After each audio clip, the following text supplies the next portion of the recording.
Hey guys, welcome back. This is the part 10 of What If Naruto Was a Hollow. Before we start, please subscribe to the channel and like the video as well, it really means a lot. So let's start the what if. When Haribel's medallion was removed from her neck, she had a huge weight off of her shoulders that she hadn't felt in years. She touched the area around her neck, almost as if the entire thing was just too good to be true. The shark hollow began to breathe slightly heavier at the revelation that she was finally free of her long burden. She laughed lightly, a rare event for the usually stoic hollow, and it was surprising that her laughter had such a beautiful tone to it. It was the Fox King himself who had removed her burden for her, and for that she was incredibly grateful. She looked over, seeing the fox already moving on to the next slave, and using the delicate procedure needed to remove the medallions. She looked to the rear to see hundreds, if not thousands of liberated slaves mingling with each other down at the bottom of the cave. If there was one thing that slavery was good for, it was conditioning them to not eat each other. She turned back to the fox and his 3 underlings who were also helping remove medallions, and noticed a few slaves jump into the crowd, finished with the procedure. The shark hollow took a deep breath, and began slowly walking up to her savior. If the fox noticed her, he sure didn't show it, as he was focused completely on removing the medallion off yet another slave, sighing and muttering to himself as he tried to use the right amount of force. He finally noticed her after he had removed the medallion from the slave. He looked up at her from his position, and offered a soft smile, which unknown to her was completely fake. "I'd just like to say that you, as well as your subjects, have my sincere gratitude for freeing me and this multitude of slaves. I would just like to say thank you as leader of the former slaves," she said confidently, also offering him a smile back. "You're the leader of the slaves? I didn't realize that Dreendo would have such a thing as rank among slaves. But that's all in the past now, so I guess it doesn't matter," he said, his voice dripping with a sugary tone, one that his 3 generals would notice as being completely fake. "Though, you and your fellows seem to be quite excited about this development, and the chance to get your much-deserved revenge on the tyrant. So, I take it you'll be joining us?" he asked politely. Haribel nodded at that, though not without slight hesitation. "Anything's better than being a slave, and we do owe you for saving all of us, so as the former leader of the slaves, I think I speak for everyone when I say that I swear allegiance to you, and only you," she said, dropping to one knee and bowing her head. All the eyes of her comrades were on her now, nearly all of them accepting or tolerant of this new development. Cheering arose in the air as the slaves uniformly rose a limb into the air as if to salute to their new leader. "Now, there's no need for that, the fox hollow trailed off, realizing that he didn't even know her name. "Haribel. Tia Haribel," she said, finishing her new king's sentence for him. Right. Haribel," he remarked excitedly. "It's good to have you, as well as all these liberated slaves as part of the team now. And, since you're the supposed leader of all these hollows, it just wouldn't feel right not to give you a certain position of power," he said affably. Haribel looked slightly surprised that he would offer something like that, and it was made clear underneath her mask. He hadn't even seen her fight yet. "You don't have to do something like that, she trailed off, mirroring Naruto's actions earlier. However, she looked significantly more embarrassed, considering she didn't even know the name of the hollow she would be following. "Naruto Uzumaki. Don't call me Sama or some bullshit like that. Just Naruto, so get used to saying that from now on. About your position of power though, I want a 4th general to complete the hierarchy, and you're most likely the best person for the job," he said, dropping all personal feelings and becoming strictly professional. Haribel looked like she was about to protest to that, but she kept her mouth closed. She didn't particularly care about some position of power, in fact she had complete and utter apathy about the opportunity to become high-ranked in her new life. Though, despite his friendly demeanor, she didn't believe that Naruto would like it if she turned down such an offer. He seemed dead set on her becoming his 4th general. "I don't think I'm the type of hollow to lead a great number of hollows, Naruto. I only did it under Dreendo because I was being forced to," she argued, her voice never-changing tone to indicate emotion. Naruto, however, wasn't fazed. Nonsense. You have all the markings of a leader. Look at this, you have the respect and admiration of all the hollows here, and yet you say you don't have the qualities of a leader? You're the perfect choice, and I'm afraid I won't take no for an answer, he said, the sugary tone now slightly more malevolent, though Haribel still didn't pick up on it. Naruto sighed. Okay, fine. We'll discuss this after we get rid of the current threat. I at least expect you to lead these former slaves one last time to destroy Dreamdo. Myself, Ulquiorra, Grimmjow, and Neutra will join you with our own forces. Do I make myself clear? He ordered, an air of finality in his voice. Haribel did nothing but stare, but she at least seemed to accept those terms. The eyes of all her comrades were on her intently, like they were waiting for something like this to happen. She didn't want to let them down. All right, she said finally and simply. Naruto smiled at her. Good, now's your day of reckoning, Haribel. With our combined forces, whatever Dreamdo can throw at us won't really affect anything. He turned to his other 3 generals. Round up all the leader hollows assigned to the colonies, and order them to lead the hollows under their jurisdiction to the top of the plateau. We're going to take this war to Dreamdo, and make his army actually fight. Neutra and Grimmjow grinned at the opportunity to spill some blood, before turning to one another and glaring. Ulquiorra simply nodded, not caring about the prospect of fighting one bit. Haribel, considering you have defected from Dreamdo's forces, you should be able to tell us the size of his army and his current location. I need you to tell us all you can so we can properly prepare the attack, Naruto said after turning to Haribel, who nodded her head slightly. Dreamdo's current location is directly outside, underneath this plateau. When he attacks anything, he will always wait a not-so-safe distance away from the action while the slaves do all the work. He's very overconfident like that. It's a major flaw I know we can exploit, because he did not bring the full extent of his army to combat you. Even now, the reserve of slaves he owns is far greater than the amount of actual troops he has, though they are much more efficient and well-trained than slaves are. She explained. He's below us. That's good. Haribel, can you give me a rough estimate of the number of hollows that can use ranged attacks that are in this group? He asked seriously. The other hollows seemed to be listening as well, as when Haribel gave a sharp whistle, those who were mainly ranged fighters separated to one side of the cavern. Naruto grinned. There were a sufficient amount of them. Okay, the group of ranged fighters is going to accompany Haribel towards the top of the plateau. There, you will remain out of sight to support the close and medium-range fighters as they attack Dreamdo. However, he turned to everyone this time. It's likely that someone will pick up that something's wrong with the Ryatsu, so you'll have to be quick. The rest of you will go down to the bottom where Dreamdo and his army are located. Try to get the jump on them and hold your ground. We will arrive within a few minutes. When Dreamdo is finally killed, it is then that we will truly claim victory. He proclaimed, and the rest of the hollows cheered. Naruto held up his front paws, silencing the group after a few seconds. Shall we go then, Ulquiorra, Neutra, Grimmjow? I leave this group to you, Haribel. I have great trust that you'll be able to lead them to victory. He smiled, the sappy tone once again convincing her. With that, the 4 male hollows left through an opening on the ledge they were occupying. A few minutes, they had unsealed the doorway leading out of the deep pit, allowing Haribel and her group to exit and take the fight to Dreamdo. Naruto, was that wise? Lying to her like that, if she's going to become the 4th general, how do you think she'll react when you let your true nature come forth? Asked Ulquiorra, slightly wary of the Sharkajuchas. Naruto grinned obnoxiously as the 4 hollows walked down the narrow corridor. He really was getting somewhat good at this manipulation business, but he supposed it had something to do with his previous career as a shinobi. He sighed wistfully at Ulquiorra's statement, being in high spirits ever since he had recruited so many hollows. Necessity, Ulquiorra. Necessity. He replied, looking back to stare at the 3 confused hollows. I just saved her from a terrible life, you see.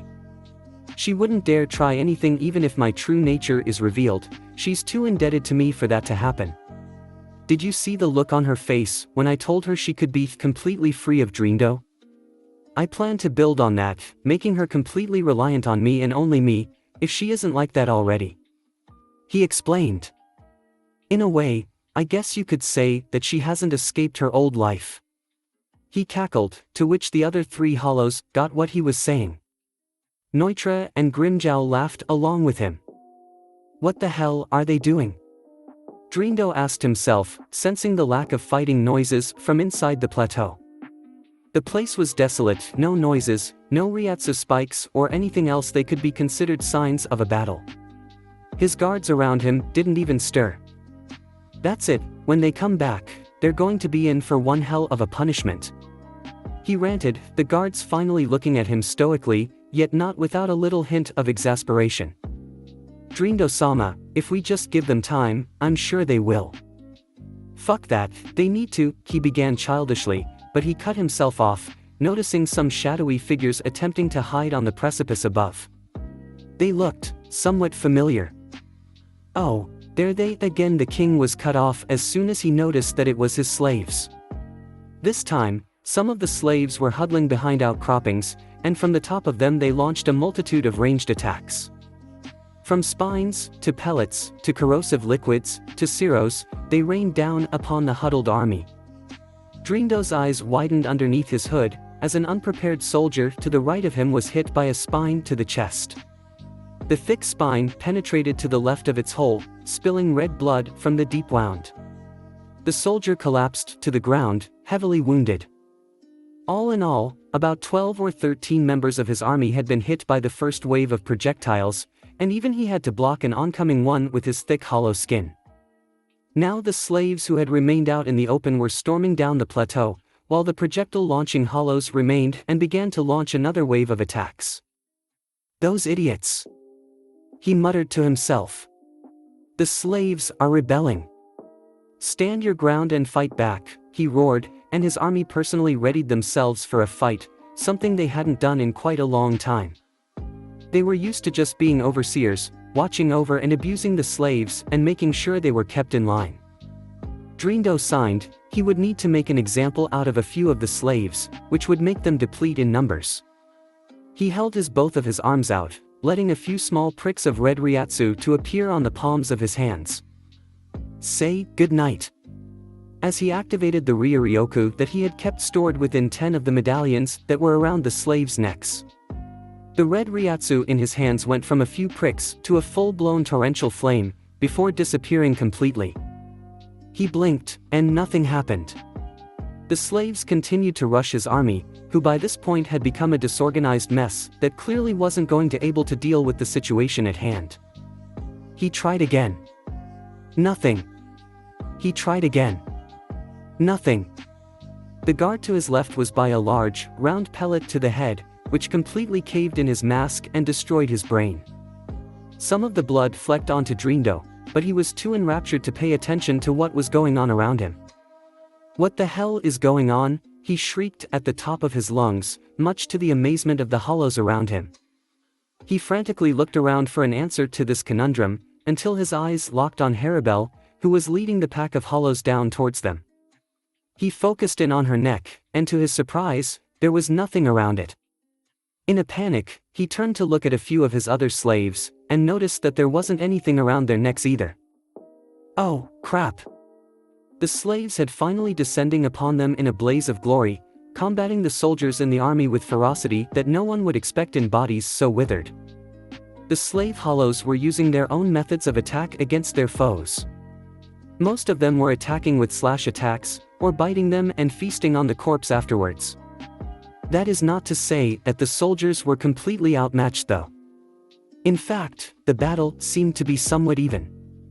His army had taken to using Seros on their foes, an attack which sometimes worked spectacularly. Haribel herself was cutting through soldiers like a weed whacker, her oversized shark fin sword doing a fantastic job at it too. Her attacks had feeling too, they held all her hatred, her anger, and her sorrow. she was quite the sight to behold in battle. And yet, she was carving a path of dead soldiers straight in his direction. So, she's heading for me, eh? Well, I'll show her a thing or two about how to fight, he thought. He gestured to his soldiers around him to give him a wide berth, and they didn't need to be told twice after witnessing their master fight, not to mention the rampaging sharkajuchas that seemed to be coming straight at them. Harabel didn't waste any time with small talk. The normally stoic Hollow, in a rare display of excessive violence, leaped an impressive distance into the air, and raised her natural weapon over her head. Die, Dreamdo, she roared, slashing down with all the force she could muster. She didn't care about how the attack left her open, she didn't care about how much stronger than her this Hollow was. All she wanted was to watch him die. Unfortunately for her, this was not what she was going to see at the moment, as Dreamdo deftly dodged the attack skillfully. He glared at her with sunken eyes underneath his hood, before he took a red arm and ripped off his hooded cloak. He was blood red from head to toe, the only difference in color being his always white porcelain mask. He was about the same height as an average human male, though his build was far stockier than one of them. The features across his body seemed roughly equivalent to a human's as well. He possessed arms and legs like them, as well as a torso like them. But, he also seemed to have sharp fingers and toes, things that could easily be used as claws. His mask was vaguely humanoid, except it was a little more angular than a human's face. He also had 3 hollow tubes, one protruding out of his forehead over to the left of his mask, and 2 that came off of his cheeks to curve upward. Harabel wasn't fazed by this, and she thrust her weapon out again. Dreamdo sidestepped it easily, and sonitoed right in front of her. After getting underneath her guard, he punched her rapidly a good number of times, before thrusting out his hand in a jab, which was augmented by his sharp fingers. Harabel was thrown back by the unseemingly powerful attack. He was a Vasto Lorde, so she knew that she should have expected him to have such power. His blows were strong, and not lacking in finesse either. And his sonito was smoother than anything she had ever seen before. Yet, she was convinced that this was only the start of his abilities. Harabel, what is the meaning of this? He spoke, his voice tinged with deadly seriousness. He looked at her now bare neck again, which she noticed and adopted a somewhat smug, mocking expression on her face. What happened to your medallion? Who removed it? He hissed, tranquil fury overriding any rage. For the first time, he released his full Ryatsu, a crushing force that instantly wiped the smug smile off Harabel's face, and replaced it with a look of pure fear. She shouldn't have rushed in like that. She shouldn't have angered a Vasto Lorde. And, she was going to pay dearly for it. All she could do is wait for the backup that Naruto had promised her. Well, guess what, Harabel? This little rebellion of yours is going to cost you your life. Don't think I'm just going to sit here and let you do all of this. I'll use you as an example to all the pathetic little besties that think it's a good idea to rebel. I'm sure they won't take kindly to their precious little leader dying such a slow and painful death, he said melodramatically. Harabel readied her fin sword again, though with her look of fear and slight sweating underneath the pressure, the young shark Hollow hardly looked intimidating, especially to a far older, more experienced Hollow. Well, here is goes. I don't think I've really mastered this move yet, though. She charged up her Ryatsu in preparation to fight. It was a smooth yellow color, but as she finished her preparation, water began to form around the surrounding area. Dreamdo watched her, slightly intrigued but not so that he would pay attention to this in any great detail. His former leader's slave was now pointing her weapon at him, and water began leaking from the 3 slits of the blade until it covered it completely. La gata, she muttered, firing the concentrated mass of water at her opponent. It flew at him as a great speed, though not anything that could outrun him. He disappeared into a flash at once, before reappearing next to Harabel's side. The action caught the Hollow off guard when it really shouldn't have, and she was thrust backwards as Dreamdo nonchalantly backhanded her. He stared at the blood that now coated his knuckles, before glancing at the downed Harabel and snorting in pure disdain. Oh, please, Harabel. Do you have any idea how predictable that was to avoid? Guess what, firing away at point-blank range doesn't work unless you've got something to hold your opponent in place. Any experienced fighter knows that, he lectured. Harabelle struggled to her feet. The attack had knocked the wind out of her, but it wasn't too threatening. Drindo still looked bored. What did you really hope to accomplish by fighting me? You think that you'll defeat me if you keep this up, he said, before he gave a loud, obnoxious guffaw not unlike a certain fox hollow. Give me a break. You're just a lowly Ajuchas, and a bestie at that. I don't even need to use my special abilities to be able to defeat you. You would lose even to a humanoid Ajuchas, considering how inferior you besties are. Your little surprise attack is the only reason you've managed to harm my army. In time, we're going to push you all back, my little slave. He said perversely. Harabelle grimaced. It was true. They were beginning to get pushed back. The soldiers had seemed to gather their morale, after going without a fight for so long, and the weaker, abused slave hollows were started to get killed more often. She stared as a hog-like hollow was pierced through the heart by a wiry limb of a soldier. This only added to the amount of casualties that were beginning to pile up. Where the hell was Naruto? You see, even without the medallions you never stood a chance of being able to escape. I would give you a chance to stop now and return to me, but I'm not that nice. You've crossed the line, Harabelle, and you have to be punished for it. He said, walking up to the Ajuchas. Harabelle tensed up at that, before slashing at him again with her weapon. Several times she gallivanted around, firing water attacks and slashing with her fin sword.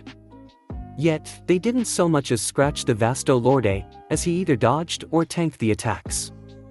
She did a backflip after avoiding a jab from Drindo, but that turned out to be her fatal mistake. As she flipped, Drindo took the opportunity to seize her neck, before effortlessly lifting the hollow into the air. He squeezed tightly, not saying a single word, yet keeping his soul-piercing gaze on Harabelle. Those were eyes that promised nothing but pain and death. To Harabelle, it was pure agony. Her airways were completely constricted, though Drindo seemed intent on snapping her neck rather than having her suffocate to death. She grunted and moaned as she struggled in midair, but Drindo's grip didn't falter in the slightest. Just end it. Don't draw out her suffering. Clank. Harabelle was roughly released from the Hollow King's grip, and dropped to the floor where she began gasping for breath. Drindo himself wasn't focused on her anymore. Rather, he was focused on the small little projectile that was currently wedged within his arm. To be able to penetrate his defenses, this object must have had incredible Ryatsu behind it, no matter how slight the wound was. He yanked it out of his skin roughly, scrutinizing the jade-green stone covered in blood.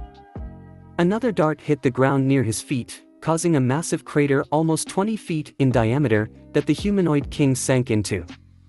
This time, he was able to see the exact spot where they were coming from. Good shot, Grimmjow. Grinned Naruto, at the panther who had launched his claw darts over at the king, saving their fourth general from imminent death. The panther growled in response, his blue eyes still intently focused on his prey. Him. Hissed Drindo, as he saw the damnable fox hollow who killed his brother for the first time. He knew it was him, with the way he seemed to be leading around the other hollows. Speaking of other hollows, the plateau was being swarmed with reinforcements, hollows that appeared to be different than the slaves that they were currently engaging. They must have been a part of the fox's kingdom, and they were here to back up the slaves. Things might have gotten a whole lot worse for him. He looked over to the left slightly, and noticed that there was a small panther hollow to the fox's side, who seemed to be the one who was launching those darts at him. In addition to the fox, bat, and panther, there seemed to be an insectoid figure, though Drindo couldn't see much of it at this distance. He then had a sudden realization. Wait. Harabelle, don't tell me it was those fools who removed your medallion. He said to the downed hollow, who was still catching her breath from when Drindo almost killed her. He took Harabelle's lack of response, and turning away from him as a yes. Ha, he chortled roughly. Are they so pathetic that they need to list the help of slaves to add to their forces? But they seem to be all besties, so I guess that I should expect this kind of behavior. He mused. But still, I'm perplexed on how he managed to remove all those medallions. I designed them myself to hold hollows in place, and the only person who I ever told about removing them was. He trailed off, as his voice cracked near the end, and his sunken eyes popped out and his stance became more rigid. Oh, that son of a bitch, he roared, his face a somewhat amusing display of annoyance. He must have taken notes about my weaknesses in that damn book of his. Then that fox hollow also knows about the secrets contained with that tome. The tome that was handed to both of us by him. He said, his voice going far lower. The situation just got far more serious. It looks like I'll have to handle this myself. His eyes panned. The four hollows up there seemed to be making their move, as the last of their own hollows flooded out of the cave complex. The panther and insect hollows seemed to be rushing down the plateau. They were clearly eager to spill some blood. The Fox King himself seemed to want to join the battle, and he even locked eyes with Drindo from what he could tell. The bat hollows remained up there, supervising as all the other hollows began to flood down the precipice. The bat hollow then took to the air along with a few other hollows that could fly, and launched a zero down on the battlefield that obliterated 5 or so of his weaker hollows. The panther and insect had broken into the main area of the battle, and they were tearing it up with a ruthless efficiency. With the panther's speed and the mantis' strength, the two were seemingly unstoppable. The mantis was covering the left, and the panther was covering the right, but the fox was cutting straight through the middle, heading straight towards him in a similar manner as Haribel did earlier. The overconfident king prepared to face him with hand-to-hand combat, but before he could react, the fox zipped away with a speed Drindo didn't think was possible from an Ajuchas. Eyes panning, the king was too late to notice the young hollow flash into existence directly above him, and score a direct hit with his paw right to the side of his mask. The impact jarred Drindo somewhat, though his tough defense held through for him. Still, this was no normal Ajuchas. It must have eaten his brother after it killed him. Even though it wasn't enough to make him evolve, it would still grant him an enormous power boost. Yet, Vasto Lorde he was not. The victor of this battle was still clear in Drindo's mind. Get yourself to safety, Haribel. Naruto said, flashing a wide, and clearly fake, smile at his newest general. I'll handle this from here on out. He said, turning his back to her and staring intently at Drindo. The shark hollow's eyes almost watered underneath her mask. She had been saved yet again by her new king, though years of seclusion had left her weak and useless in a fight. She nodded gratefully to him, before she got up to her feet and headed for another section of the battle, away from her greatest adversary. As he turned back to the fight, he noticed that Drindo had recovered and had focused his full attention on him, whereas before he had never taken his eyes off Haribel even as he was rushed by Naruto.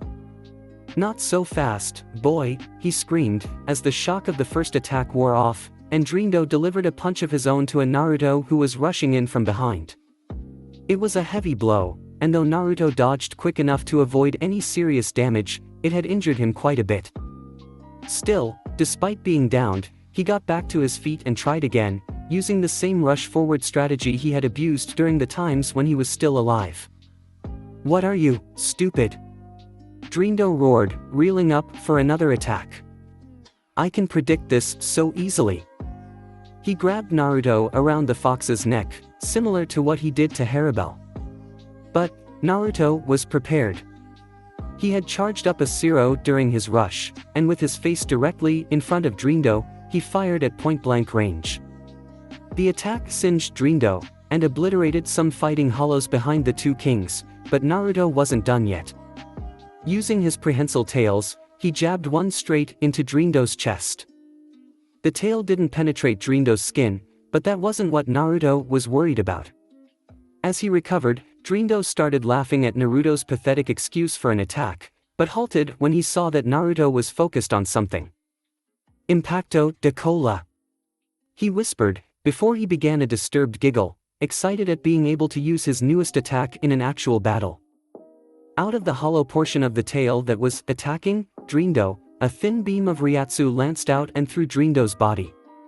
The beam was thin, much thinner than a Zero, but it was highly concentrated, perfect for a high defense like Drindo's. He roared in pain as he felt the surge of Ryatsu burn a hole straight through his left hip. Naruto began laughing madly, and the laughter became mixed with gurgling as he then took a heavy punch from a rage-induced Drindo. He fell and slid over 30 feet through the dirt, coming to rest at the feet of a few hollows who were fighting. One of Drindo's soldiers lit up when he thought he saw an easy kill, but he was gutted before he could even think about attacking. An already recovered Naruto wheezed in laughter as the soldier's organs spilled from his body, and he had the perfect idea of what to do with them. He picked up the soldier's stomach, before taking a bloody bite out of it and chucking them at Drindo. The other king avoided the entrails easily, becoming infuriated at this bestie's disregard for the dead soldier. He picked up the kidneys, casting a shit-eating grin at Drindo before devouring them completely. Blood drooled obscenely from his mouth, before Drindo glared at him. I don't think hand-to-hand combat is going to work anymore on this hollow. He's too sneaky and cunning for me to get anything more than a few shallow hits on him. I guess that means I'll have to use my special abilities. But, on such a lowly bestie, I must be getting really rusty in my skills, he thought to himself. Drindo then took a deep breath and calmed down slightly, closing his eyes as his rage subsided completely. Naruto was perplexed by the odd behavior, but he continued to tear a hole in the body that was now just a husk. He snapped his eyes open, glowing with his signature blood-red Ryatsu that matched his skin tone. The tube on his mask grew slightly larger, and they glowed with a Ryatsu unlike anything Naruto had ever seen before. It had a red outline around it, but as it entered the interior, it became orange and eventually yellow, giving off the appearance like it was something melting. Drindo grinned, but there was something so off about that grin that it might as well have been one of Naruto's. The tubes around his head began to hiss, until 3 pellets, about the size of peas, were ejected from the tubes. They glowed with the same Ryatsu that surrounded the tubes. Get ready, 'cause you're dead, he muttered, before he threw the pellets straight at Naruto.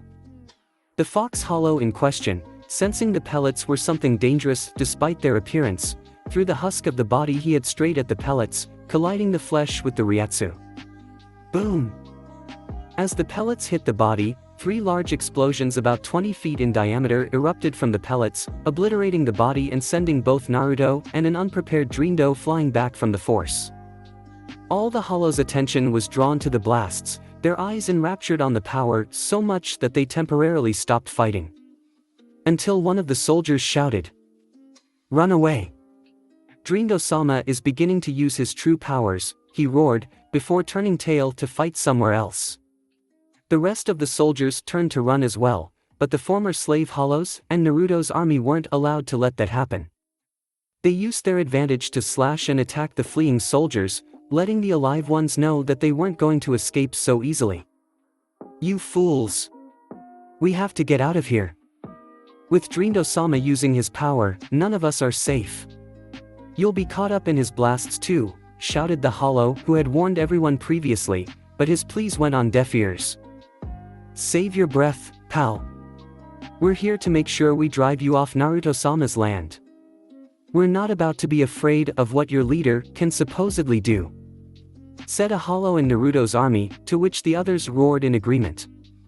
Drindo pulled himself to his feet, wiping his mask free of dirt, and didn't waste any more time. He charged up his fists until they were actually hissing with the strange Ryatsu he possessed, before he darted into the battle even faster than he had been previously. Naruto shook his head as he got to his feet. That was unexpected. What was the strange Ryatsu that Drindo seemed to possess? Explosive Ryatsu. The fox could see why such an ability could be considered deadly. What the f? He spluttered as Drindo appeared in front of Naruto, his fists charged with explosive Ryatsu that was just begging to be released. Holy shit, no, he screamed in his mind, as he dodged out of pure instinct as the fist came down on him. At the last second, He hopped over Drindo's head right after the punch was released, falling clumsily onto the dirt below. Time seemed to stop for a second, as the desert was dead quiet for just a split second as Drindo stood there with his fist cocked. But then, all hell broke loose as an enormous explosion was released from Drindo's punch, and dozens if not hundreds of hollows on all sides were engulfed within it. The hollows in the vicinity stopped fighting, and those who used a weapon dropped theirs, as they stared wide-eyed at the pure destruction that Drindo had caused. Then, they roared, and hundreds of hollows fled the area, going in whichever direction they thought was safest to escape to. Some even trampled over their fellows as they moved. Drindo wasn't fazed by any of this. He turned away from the chaos and smoldering bodies, to see that Naruto had escaped by just a hair on a reflex. Drindo looked down upon the fallen hollow, who was breathing heavily while glaring at the vasto lorde. "Get up. You're not fucking done, Fox. You're gonna fight and die here, and I will claim Terobik's possession, that great tome he had, for myself," he said, addressed the air with pure disdain. "Wait, how do you know about that book?" Naruto asked. On the skies above the battlefield, Ulquiorra surveyed the fight and destruction that Drindo had brought. Grimmjow and Neutra were far away from Naruto, away from the blast, but their attention now seemed to be on the main fight as well. "That's one deadly ability you're up against, Naruto. How do you think you're going to handle this one?" he said calmly, never feeling any worry at all for his new king. Yet, somehow, he felt the need to go over there and help with the fight, and if anything Grimmjow and Neutra seemed to be thinking the same thing, as they were slowly plowing the line of hollows to reach the fox.